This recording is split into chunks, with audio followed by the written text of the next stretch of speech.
Manasvi, we are live now. You can please start the session. Thank you so much. Hello, namaste, and good afternoon. This is Manashvi, and on behalf of ForOptom, I welcome you all to ForOptom e-learning session. This is a theme-based e-learning session, and the theme of this week is research methodology. This session is live on YouTube, and if you have any queries, you can type them out in the conversation box, and we will be discussing them after the presentation. Today, we have with us Dr. Animesh Jain, who will be speaking on the topic publishing your first research article. A brief introduction to our speaker here. Dr. Jain is a professor in the Department of Community Medicine at Kasturba Medical College, KMC, Mangalore, where previously he served as HOD for 5 successful years. He is also the head of the Mangalore unit of the UNESCO Chair in Bioethics and a member of Southeast Asia Regional Association of Medical Education. So, on behalf of our Optum team, I welcome you, sir. Thank you, Manashvi. That's good to have a short introduction because I insist on that. So let's get down to business, and we will start with very basic things about publishing the first research article. So namaste to all the people who are attending this particular session. The outline is very simple. I've kept it like this. Why publish? First of all, like we should know why should we publish? What is so important about publishing? And then once we have this idea, then what to publish? And once we are convinced that we should publish and what we should publish, we should know where to publish it, because we can't just go and publish anywhere and get our efforts wasted. We can't even do it in the lay press all the time, though lay press is important. But when I'm talking about scientific publication, I'm talking about something in a journal which is credible. Then I will just give you some basic ideas about how to write to publish, and that will be more about writing your first manuscript, some tips and insights which I have actually uh, cured from different places and also from my experience. So I hope I'm audible. Please let me know in case there is a difficulty or technical difficulty or challenge. So I request Manasvi and Sakar to do that and let me know. Yes, So sir. first of all, yeah, why should we write? Why in the first place should we write? So basically, writing gives us fame. It gives us recognition by your peers, by different people in your fraternity and others. Sometimes there might be regulatory requirement in some cases where it's promotion, or sometimes even requirements of you know the various regulatory bodies which mandate that a particular person or a faculty or a consultant should have a particular publication or number of publication. Some people, the motivation is incentive. The incentive could be different. It could be monetary, it could be non-monetary, but that incentive itself could be motivation. At the same time, some people want to apply for research funds, grants, and this publication actually helps us. How? Because once I publish, automatically my visibility in that field increases, my credibility increases. And people who are actually approving grants or research funding, they look at all these things and then they realize that yes, this person has credibility, has done some work, has published it. So let's put our money on this person and maybe we will grant him or her. At the same time, if we are getting some grants or sometimes even otherwise, if we find something new, it's our responsibility as a responsible citizen. It's my responsibility to the society. And if I've taken funds from the government, then it's obviously taxpayers fund which has come to me. So it's my duty to contribute to the progress of science and contribute to the progress of human beings. Just give you some of course it's not from your field, but I'll just give you an idea. Now we have this particular disease, especially in this part of Karnataka, which is known as Kaisanur forest disease. It started in an area nearby from where I am, in some of the forest areas, and Kaisanur forest and Shimoga district and all that. So basically there we saw that this kind of thing was there, and how it was noticed was that there were a lot of monkeys who were falling dead. And then they realized that soon some of the people tribals and nearby villagers and all also starting getting a particular illness or sickness. And then some of them were also passing away. So this was realized. And this was confined mainly to our Karnataka region, in again one part in the Karnataka region, in Karnataka state of India. Now, this disease was known, reported, and it's been there. And in fact, we have now a lot of papers on that. But this you see on your screen is Kaisanur forest disease, first reported case in Kerala. Now, Kerala is a neighboring state of Karnataka. We know that in Karnataka it's been there. But when a paper like this comes, you also realize that there is something which is happening there. And they have reported this. Now, people who read this will get an idea about that, then also get an idea how it presents and what. So if you see there was no cranial nerve involvement and weakness or limbs or cerebellar signs and all that. So you also get to see what could be the presentation or a different presentation in Kerala. So that's again important. Now this is a case report again. This is from one of our sister institutes in Manipal. So this talks about Kaisanur forest disease, but if you look at it, it talks about the manifestation from the angle of the speech and hearing point of view. And this is from Department of Speech and Hearing. So they have talked about it. And they have also talked about that, how this case of 5-year-old child actually had diffuse encephalopathy. But again, uh, if you read through the paper, they talk about what did they do and how, they went through the whole thing. So they talk about, the neurological symptoms begin to appear only in the second phase of the viral attack. So again, this gives a very different picture. And if somebody had to read and do a lot of this, literature review, or if I want to tomorrow identify better if I come across a case, or if I want to institute treatment measures and management protocols, I have all this evidence from different places, and then I can put up a better practice. So this kind of thing helps us. Now again, if I want to institute some measures or some preventive measures, or maybe I want to come out with some programs or policies, I need to know what are the practices of people. So if you look at this paper, one of our papers, Inter-District Variation in Child Health Promotion Practices, and we compared between northern Karnataka, we went to Ballari, of course, a couple of times, and we stationed we hired some manpower and we hired and stationed them there to do some surveys house to house. So if you look at this, 2,203 households in Dakshin Kannada where we are based and 2,158 households in Ballari district were surveyed. And this practice, the differences were brought up. So again, this gives us an insight about people's behavior, people's healthcare practices and promotion practices, and how that can affect health and health-seeking behavior. So this is again important. So this gives us an idea. Now this is another thing. Mangalore has a lot of malaria, which has started probably in late 90s, I mean early 90s, mid 90s, because of the construction boom where people started coming, migration and all that. And then they brought in malaria with them and it spread. Now, it's been a lot of efforts to actually control it. But we came out with another solution that it was something known as GIS tag tablets, tab, and this technology was used to look at make the whole system more robust and the reporting and then making it faster, and also to give these tabs to the health workers, multi-purpose workers who will go house to house and then go do the survey, upload the image then there, geotagged, and then we see that this is like leading to closure of the breeding sites. And so this is again reported. Now if this is reported, one, it creates evidence. The other thing is anybody wants to replicate that, they get an idea. So all this is like possible only if you not just do work. When you do good work, you also share, you tell the people that this is there.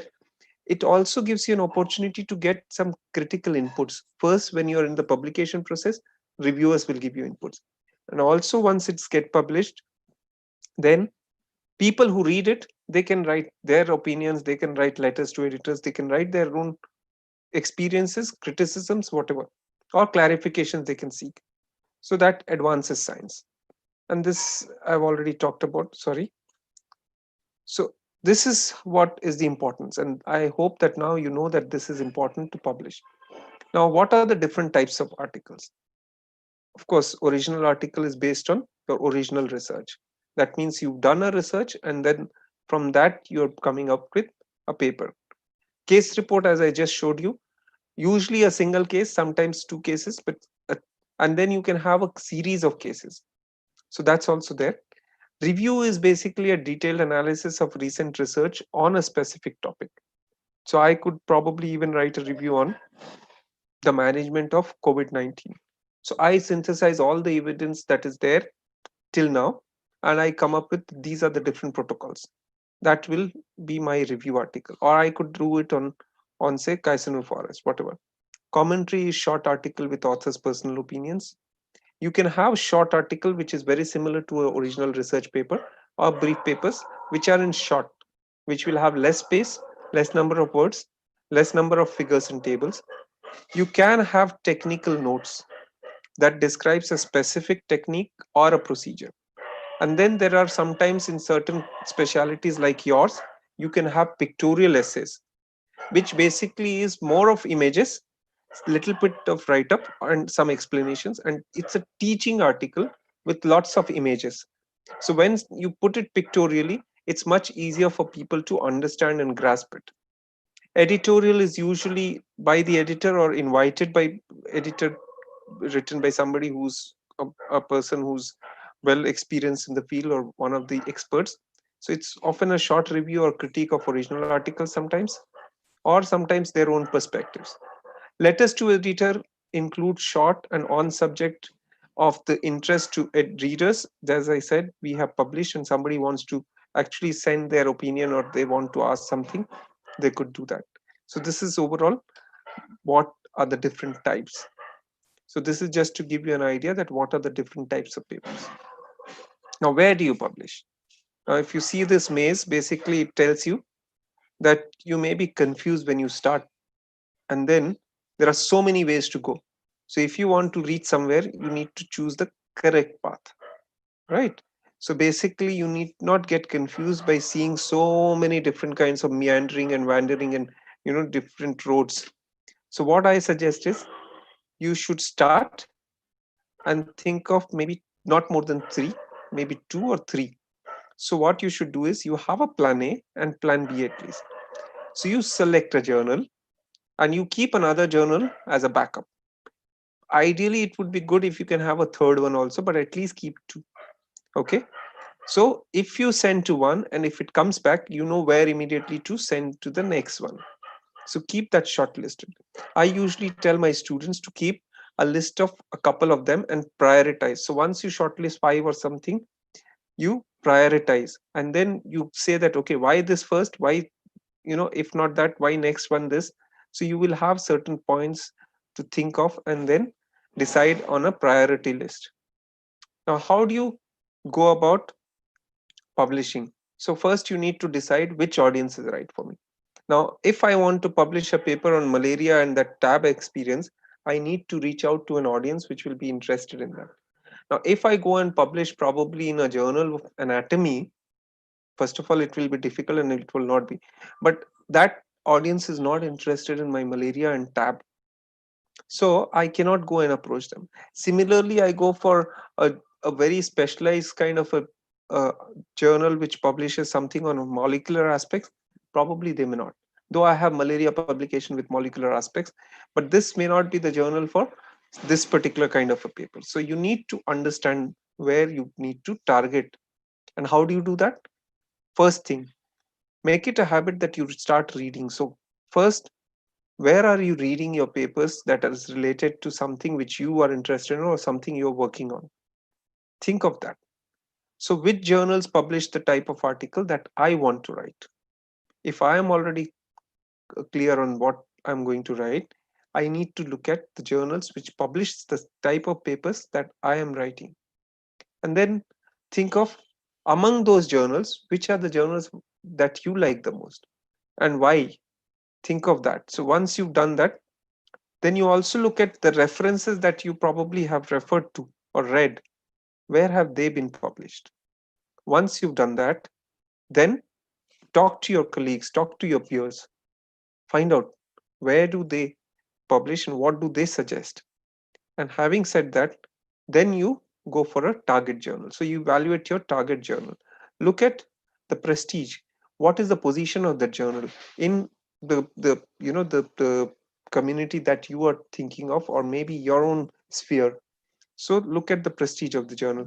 What is the speed? How quickly they will process, and how will you know? And please, with a caution, speed doesn't mean 2 days, 1 week they should publish. Then there is something wrong.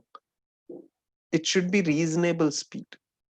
That means anything between 2 to 6 months would be fairly good enough. 2 months usually it takes for a good review. So 2 3 months, then further followed by maybe a revision and then resubmission or whatever, and then so that could be an ideal this thing. It can sometimes go more, but in today's age, digital age, I think it would be reasonably good to say 2 to 3 months will be the review, and that maybe the review and decision process. And then once that comes in, so after that you will proceed further, and depending on the acceptance or not, it will go online or maybe published online first or ahead of print, something like that. Then what is the audience you're targeting? Then what is the aesthetics of that journal? And what is the author service which they provide? And what is the experience people have come up with? Is there a cost involved, and if so, how much? Is it affordable? So look at all these factors, because that's very important. If it's not affordable to me, however good it may be, however fast it may be, and however prestigious the journal will be, I probably may not be able to afford to publish there. And then also look at likelihood of acceptance, especially when it's going to be a first. Look at this importantly, because you would try to maximize your chances. But having said that, don't get disheartened if you don't publish right first time, because you might have to try second, third time or something, and then you get published. So that has also happened. Now it's easier, but please remember that you need to look at these things. Then once you've done that, select your journal carefully, read the aims and scope of the journal, think of the target audience, and very importantly, follow the guidelines. Please read through the instructions to the author very carefully and make it a point to adhere to everything. Many a times, one of the prime reason for the article to be returned or rejected is that you have not adhered to the guidelines. So it's very important for us to adhere to the guidelines. Articles should not be submitted to more than one journal at a time. So it has to be only one journal. It cannot be that I'll submit to two, three, and then we'll see. No, it's unethical, it's wrong, and you cannot do that. And many times editors actually communicate within themselves. Now, please remember, when you are selecting journals, there is something known as predatory journal. What is predator? Predator actually hunts on the prey. So who's the prey here? We, the gullible people who are interested in publishing. So we have to avoid these predatory journal. And how do they predate on us? By looking at our interest to publish, and they actually capitalize on this by looting us of our money, and also by robbing us of a good chance of our scientific paper to be reaching many people in a nice way, and to the scientific community that we want to target. So it's usually like the predatory journals, they said, have some characteristics. They are of poor quality, the credibility of research is in doubt, and the aim of these journals is to make money. So we should not fall prey to these journals. Now, how do you identify them? Basically, we identify them by looking at the the contact and the publisher. Is the publisher well regarded? Are the people who are there given proper contact details? Because many a times it will not be there. So you will identify them. Then, is it clear about what is the peer review process? Is it clearly identified? How long will it take? What is the proposed process? How many reviewers? What next? Then, are they indexed in the services that you use? Many a times we use PubMed or certain services like Scopus, and so is it indexed there? And does it spell out what is the fee charged? And is it reasonable or is it exorbitant? So you need to look at that as well. So if you can see all these things, and then next you go for editorial board. But please be careful that sometimes you might find people's name on the editorial board, and in case you happen to, you check their profiles also, because many a times they are not aware. That also happens nowadays. So you need to look at that. And then, is it following some of the good initiatives like Committee on Publication Ethics, Directory of Open Access Journals, or say suppose like Open Access Scholarly Publishers Association and ICMJ. So these are some of the things. So basically, please recognize them by those characteristics. Also remember, all of us, including you and me, probably are getting mails, publish 2 days, within a week, or fast publication. Those mails are unsolicited. That means you have not asked for them and they are just sending. Many a times they will have names which are very similar to very established name. British Journal of Optometry and Vision Sciences. I'm just hoping that there is nothing like that actually. So they will create names like that, and actually it will be based in somewhere like developing countries, maybe in our country or neighboring country or something. It might be running, one room will be running some 5 journals, so they will not have proper addresses and all. There will be even promises of fast publication and hardly any peer review. If you look at those journal articles, actually they will be of very poor quality, not having structure, not having some kind of the formatting and all that. They will not be indexed in a proper indexing systems. They usually charge exorbitant fees, and they'll give you an option of, if you pay us more money, we will publish it even faster. So those are the flags which you should realize. Probably you are in a wrong place. You should not go for such places. Now, what is the peer review process?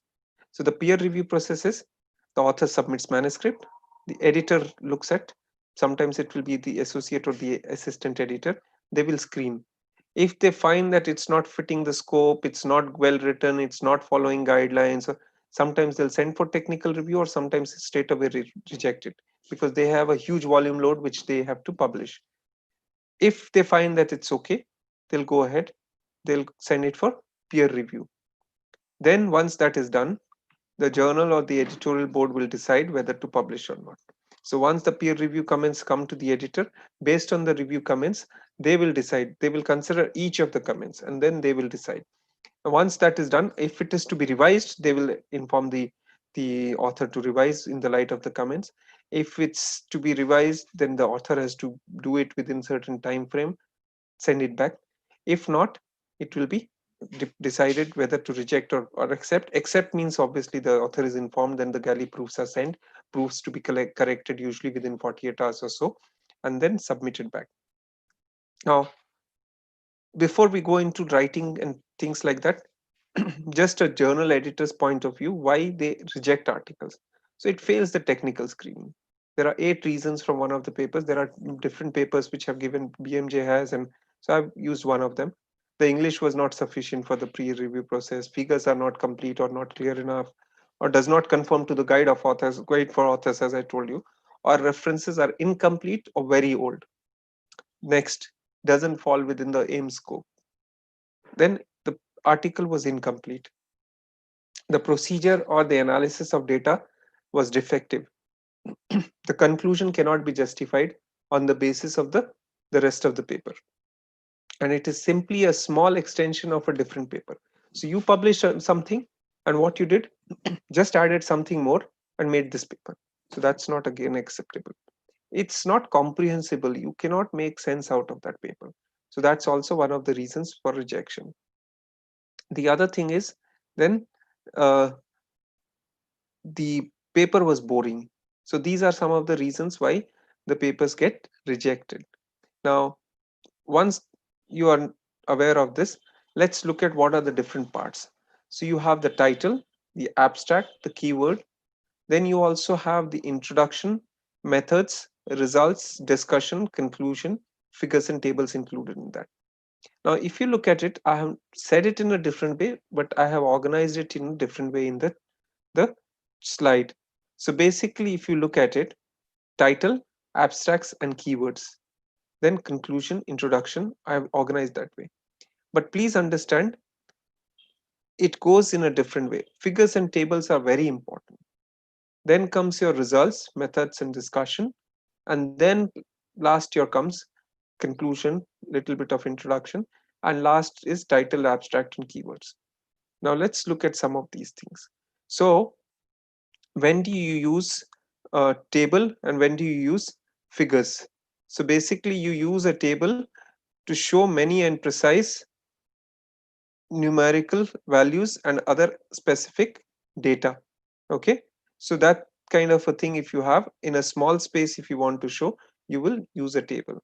But if you want to show a trend, you want to show some pattern, you want to show some relationship between the data set, then you will use a figure.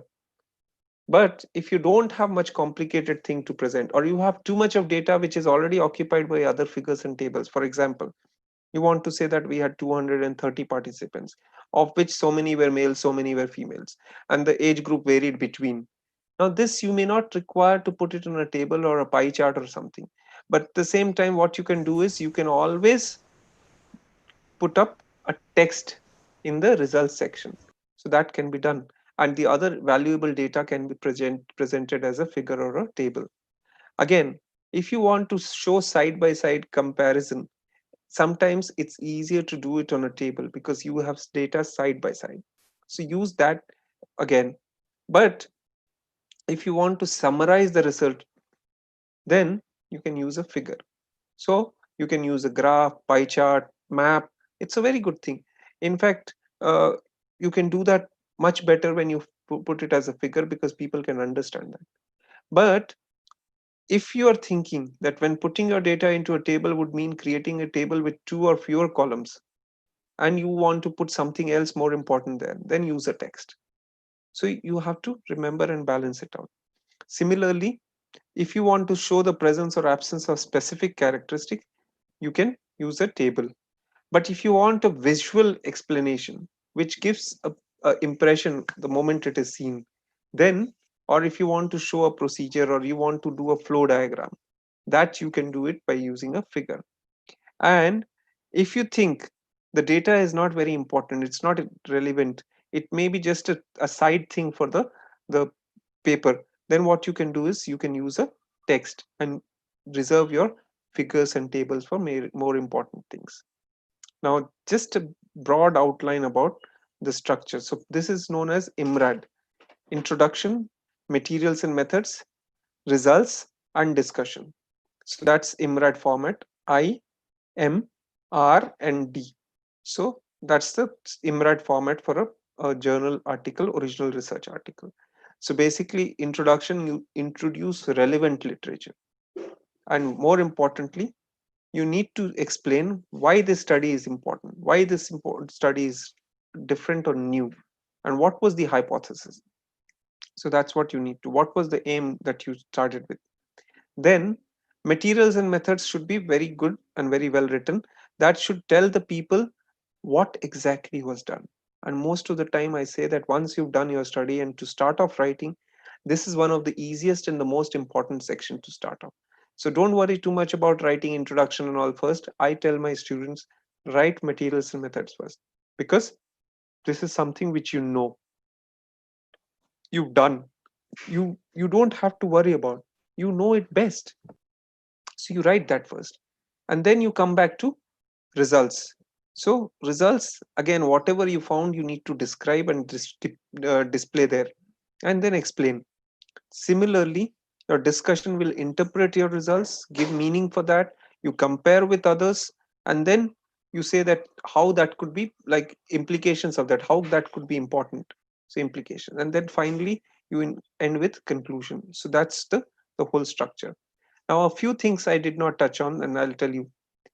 Once you've written the whole article, then write the abstract. Many a time people think that you write the abstract first. No, you write abstract in the end. Why? Because abstract is nothing but a summary, just a small part of the whole thing. I mean, in small, this thing, concise way, you're explaining the whole paper.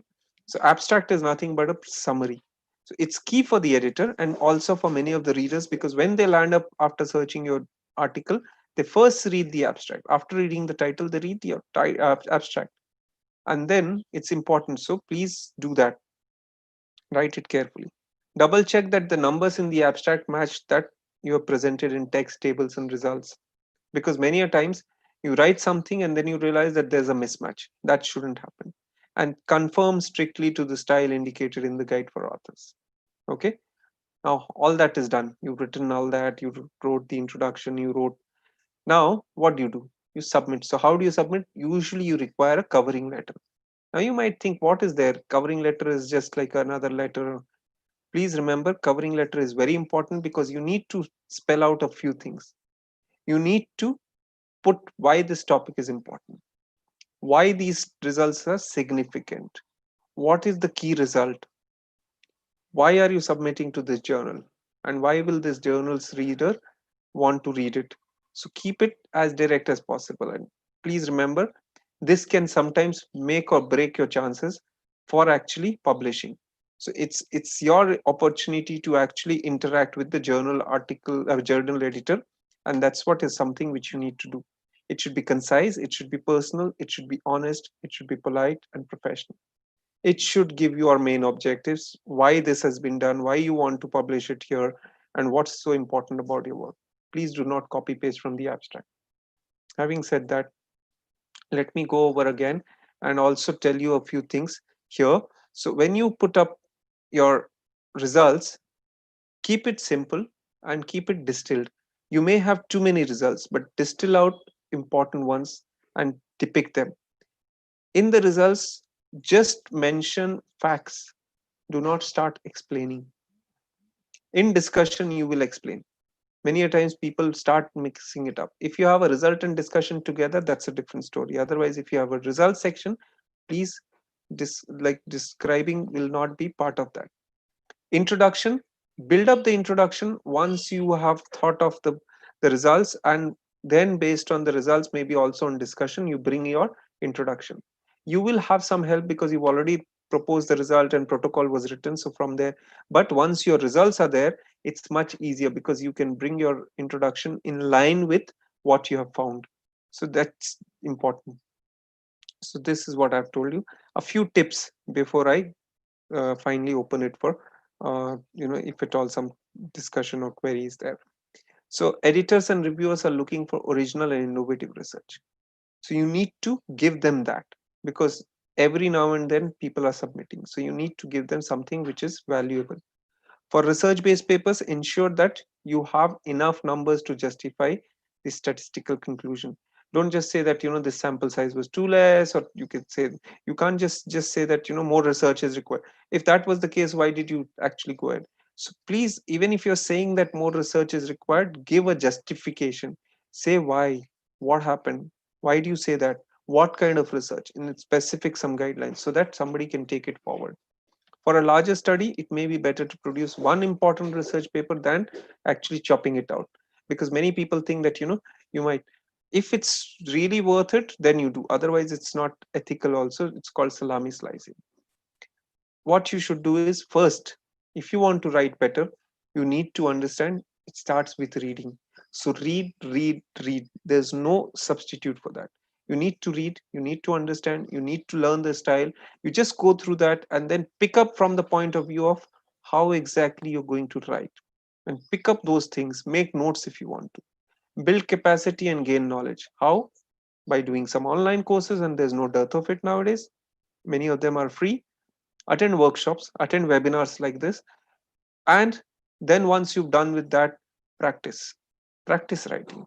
It may not come the first time. Let me tell you, when I started publishing, I always used to be told during post graduation, but I never knew and how to go about doing. Nobody explained to me, nobody taught me that.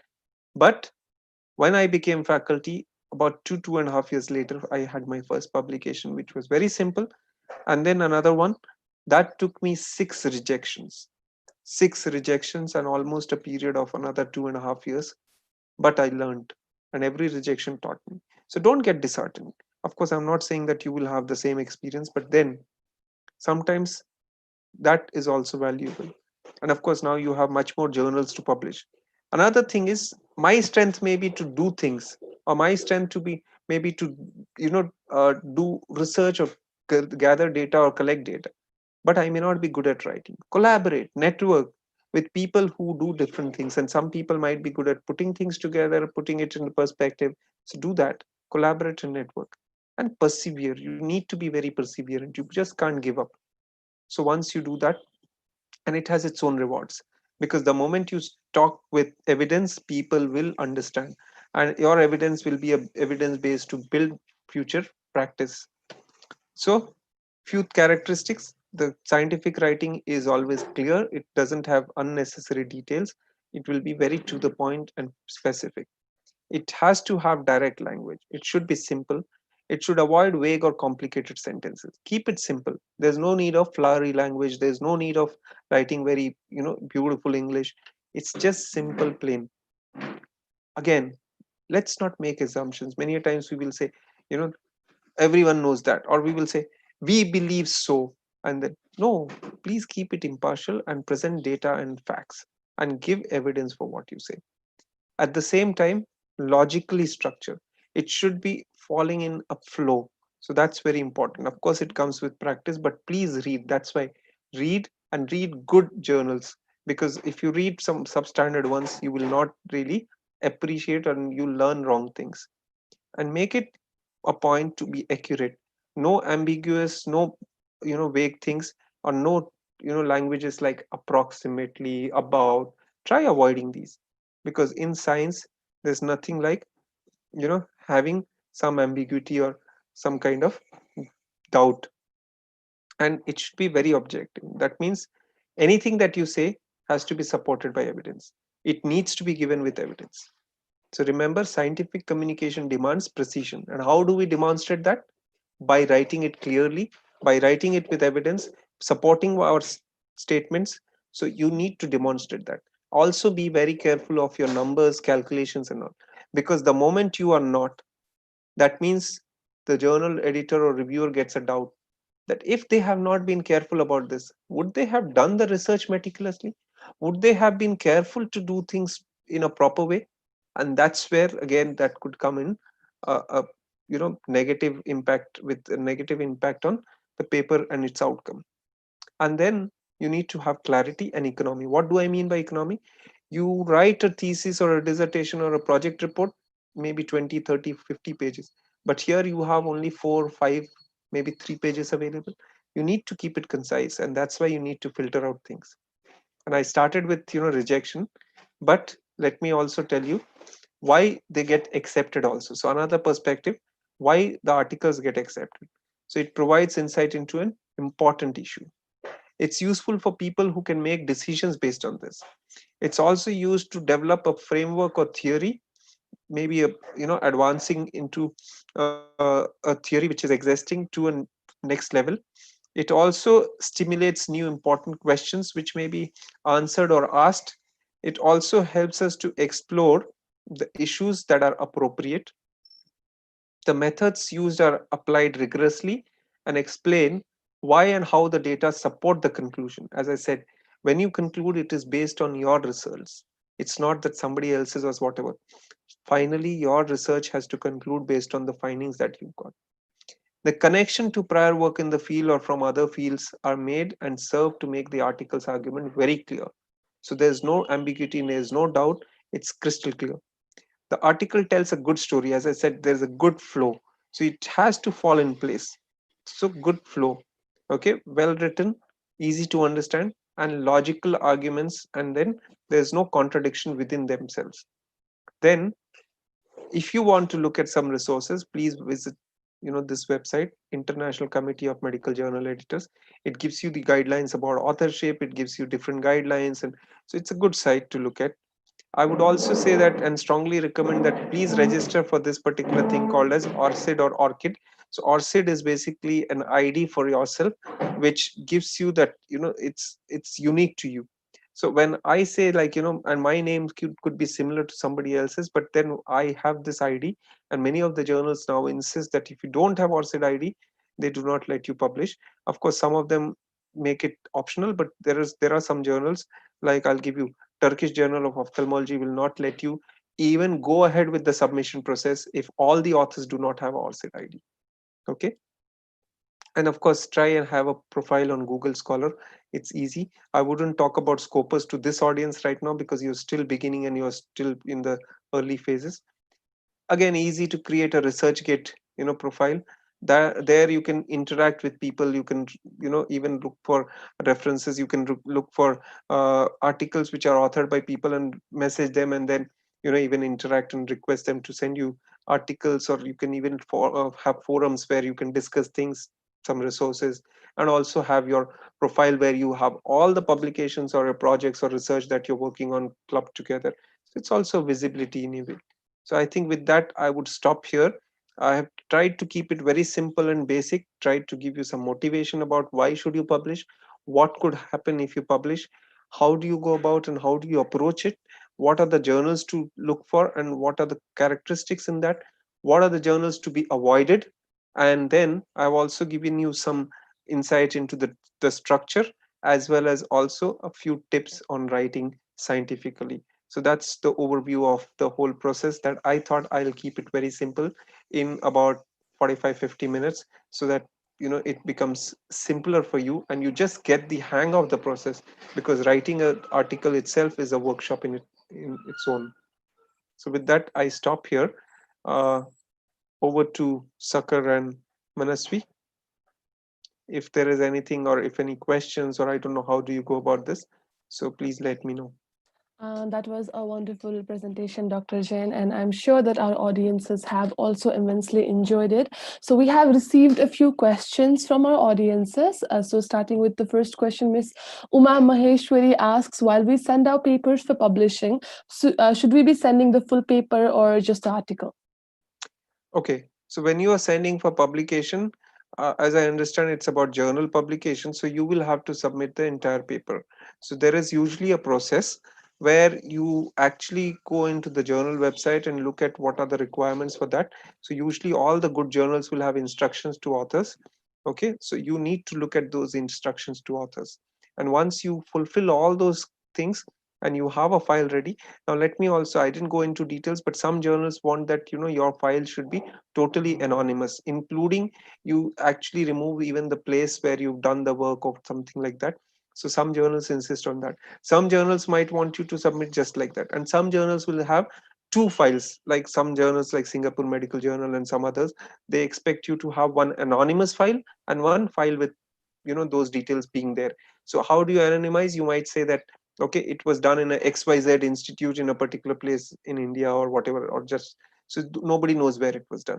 So you do that and then you submit. And then once you submit and you submit it through the site, nowadays most of them have automated sites.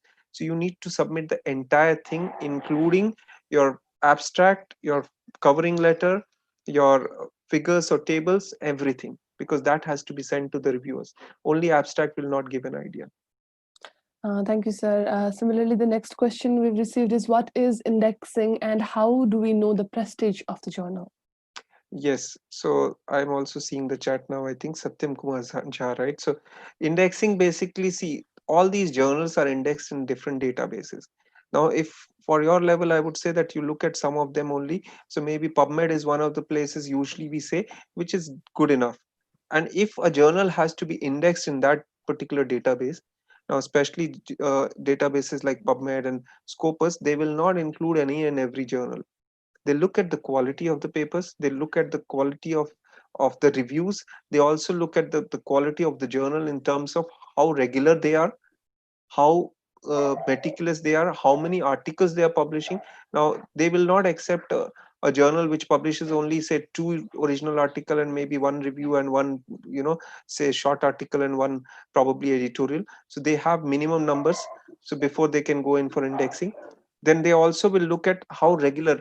It cannot be that one issue has come and another issue comes months later or years later, and then three issues come and then again there is a break. So they have certain parameters to be looked at, and then they index it. So if it is indexed in something like PubMed or Scopus or Web of Science, so that means they meet that quality criteria, and that's how you know. Now coming to the prestige, there are different parameters. There's something known as impact factor. Again, it's too hi-fi, but then I would just simply explain it. Impact factor takes into account the number of articles published in a journal, okay, and the number of citations it receives. So to give you a simple example, now, for example, a journal XYZ in the last 2 years had, I would again not go into details of which kind of articles, but say it had say 100 articles which are eligible to be looked at. So 100 articles, and if this had in the next, like, so if I look at say this year, and so I will look at the previous 2 years of that articles in that journal. So how many citations that journal, any article received in the last some time. So once that was done, I would calculate based on the number of citations divided by the number of articles, and that will give me the impact factor. That means that journal has that many impact. So that's how you go about. Okay, Uh, then there are other parameters also, but these are the simple things to look at. Similarly, the next question is from Ms. Anusha Regmi, who wants to know how to start working for review article and how to start on publishing it. Okay, so review article basically is see something which usually takes on one particular topic or very specific and focused. So what you do is you actually look up a topic and you do a very in-depth review. That means you look at multiple things in that subject area and you read up all the resources, and you create evidence base. So once you've done that, you will actually synthesize and write in your own words, of course taking from different places and referring to those and then putting up that in your reference. But then you will come up with the synthesis of all that you have read, and then you will put up, so it becomes very easy. For example, again, let me give you an idea. So if you say that a particular type of contact lens is better than another type, okay, so you might want to do that. Now how do you do that? You need to look at a lot of studies which have been published. So you look at all that, and once you do that, you write the whole thing. Then you can also say that there are different ways, different types of lenses available, these are the different lenses. And then what happened is, like, these are the ones which the studies were done, and this is the best right now. Why do we say that? Because it leads to less, uh, user discomfort, it leads to less side effects, less number of infections, it has a longer life. I'm again giving hypothetical example, and you cite saying wherever, and then you put up the whole thing, and this will become a particular paper. So if I read that and I read from different sources, if you've compiled, so I don't have to go and refer each of the things. I have actually compiled the whole thing, and then a person reading that gets a whole gist of thing by just reading of one article, and that could be one of the reviews. So you go about doing a lot of literature search, synthesizing the entire thing, and then you compile the whole thing, and then you send it for publication, of course again following the guidelines of the authors. Thank you, sir. Similarly, the next question is from Ms. Uma Maheshwari again, who wants to know, can a private batch students publish papers in journal? I'm not very clear on the question, but I believe that this means that the students private batch means, hopefully I guess that they are from, not from an institute, is it that? So if so, yeah, I guess so. I mean, there's nothing like you have to be always affiliated. Anybody can publish, provided you give something which is publishable, which is genuine, and which fulfills the expectations of the reader in the journal. Oh, okay. Thank you so much, sir. We are now done with the questions now, and this was There is indeed. one more, I think. I can see what is the difference between first author and corresponding author, Oh, right? of course, sir. Yeah. So basically, see, again, depends. Now in our part of the world, first author is given the most importance usually, but that's not always the case. And if you look at Western world, they what they do is actually the last author usually is the most senior most, or the one who's responsible and things like that. Many a times he will be the guide, or he will be the supervisor and things like that. And the first author usually will be the most junior. Correspondence author or corresponding author is basically the person who takes the responsibility of corresponding and making sure that he is the liaison person. So he will do it with the journal office, with any kind of reviews coming in, and also if any letter to the editor or people write, so he will get the correspondence and he will liaison again with all the authors and then he will discuss and then reply. So all that is part of corresponding author. So corresponding author could be anybody. It could be the first, second, third, middle, or last one, anybody. But that person should be responsible to do all this, and also should always be on the, like, he should be very prompt. He can't be that, today the response, I mean, the mail has come, and then you sleep over it, and then suddenly you, like, one day find it, like, you realize. So it has to be very prompt, and then somebody who can actually liaison with all the people. Thank you so much, sir. Now we are done with the questions now. And on behalf of ForOptom team and our audience, I would like to thank you, sir, for giving us your valuable time and the knowledge and the lovely experience. We appreciate it a lot, and I'm sure we all have learned something of value today. On that note, I would also like to thank our audience for being so supportive, interactive, and attentive. This brings us to the end of the session. We will be back with more programs and sessions. Meanwhile, please like the video, subscribe to our channel. You can also visit us at www.foroptom.com. Also follow us on social media, Facebook, Instagram, WhatsApp. This is your host, Manashvi, signing off. Stay safe, stay home, and have a good day. Thank you. Thank you, Manashvi. Sir, could you just stay back for some time? Okay.